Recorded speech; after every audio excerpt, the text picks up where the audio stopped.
Welcome to my page. তোমরা সবাই কেমন আছো? আমি ভালো আছি। আর দেখো শীতের সকালবেলা একটু দেরিতেই দেখো সকালবেলা বাসি কাজ ফাজ ছেড়ে দেখো রান্না বসিয়েছি।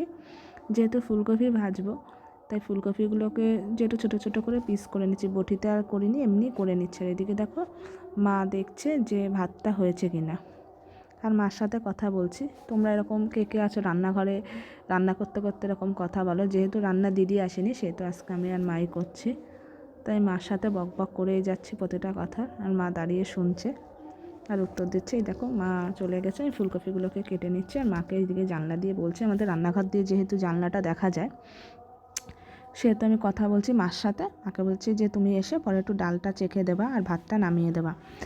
এদিকে দেখো ফুলকপিগুলোকে ছাড়িয়ে নিয়েছি, পেঁয়াজ ভাজছি, আর এদিকে ডালটা সিদ্ধ হতে দিয়েছি। এটা কাঁচা লঙ্কা দিয়ে আর তেল, নুন আর হলুদ দিয়ে। এদিকে আজকে নিরামিষই রান্না হবে। নিরামিষ বলতে মাছ হবে না, এমনি আর কি ফুলকপি আলু ভাজা হবে, ডাল হবে, বেগুন ভাজি। দেখো বেগুন ভাজি আর ফুলকপি আলু ভাজা হয়ে গেছে মার সাথে কথা বলতে বলতে।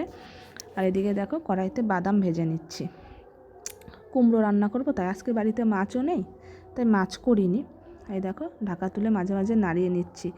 একটু তেলের ভিতরে একটু পেঁয়াজ আর রসুন ফোড়ন দিয়ে একটু ভাজা ভাজা হলে কাঁচা কুমড়োগুলোকে ছেড়ে দিয়েছি। একটু তাড়াতাড়ি রান্নাবান্না করছি আজকে, যেহেতু মেলার লাস্ট দিন, তা আমি একটু মেলাতেও বেরোবো। দেখো তোমাদের সাথে কথা বলতে বলতে দেখো কুমড়োটা রেডি হয়ে গেল। তারপর খাওয়া দাওয়া করে আমি রেডি হয়ে নিচ্ছি। আমি আর দিদি একটু মেলায় বেরোবো, আজকে মেলার লাস্ট দিন।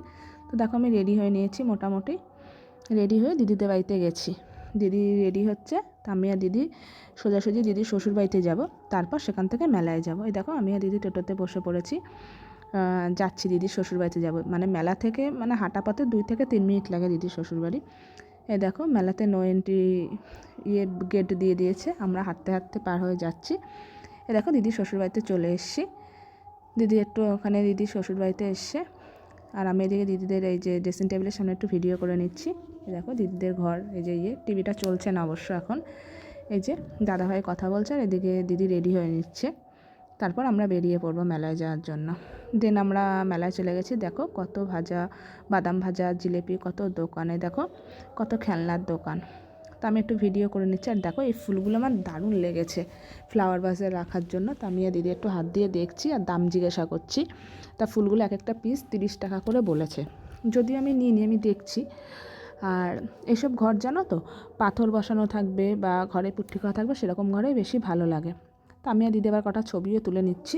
কিন্তু আমাদের ঘরগুলো না ওরকম আগেকার দিনের মডেলের, তো তা পাথর বসানো না, ওরকম পুট্টিও করা না, এমনি নর্মাল ঘর।